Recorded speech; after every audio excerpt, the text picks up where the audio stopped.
to English on a daily basis. This is a video on collocations and I find them extremely important when it comes to learning English. But first of all, what are collocations? Well, I have a question for you. Why do we say fast food instead of quick food? Because of collocations. It means that quick does not collocate with food and fast does. So collocations are just a fixed expressions or a group of words that sound natural to native speakers.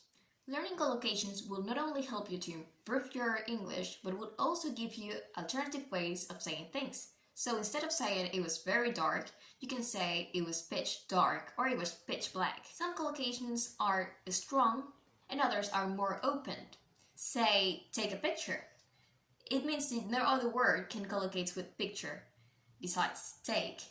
But if you say keep to the rule or stick to the rules, it means that this collocation is more open. How can you learn collocations? Well, you can train yourself every time you read or listen to anything in English. And the important part is to highlight every time you feel there's expression that goes together. For example, Lisa's son, Matthew, got injured while playing football. Her neighbor gave him a lift to the hospital. Matthew had a sharp pain in his knee that made his mom feel desperately worried all the time. As you can see in this text, we can find different collocations. Got injured, gave them a lift, had a sharp pain, desperately worried are a combination of words that normally go together. This you can also see that these combinations of words not always follows the same structure. For example, if I say got injured, it means there is a verb with an adjective. Gave somebody a lift or give somebody a lift is a combination of a verb plus a noun, and these are the types of collocations we can find. The first one and the most common will be adjective plus nouns. For example, we had a brief chat about her new job, or unemployment is a major problem for the government. We can also see noun plus nouns, two nouns together. Many of these examples use the pattern a something of. She felt a surge of anger as Sam was walking away. Or, parents feel a sense of pride when their children get good grades. Then we have nouns and verbs. These examples have to do with economics. The company has expanded and now has branches abroad.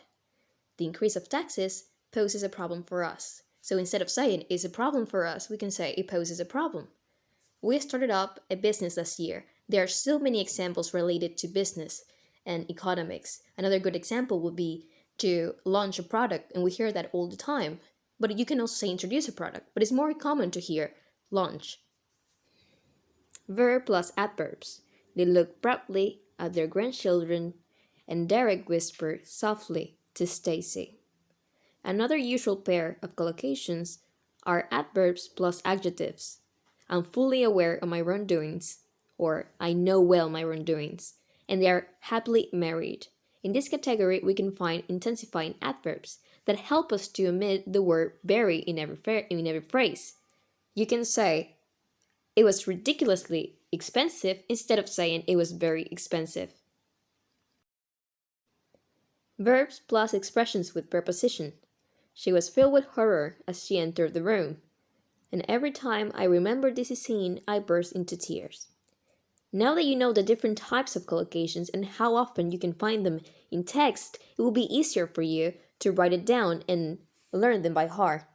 Sometimes you can find uncommon expressions, especially in literature.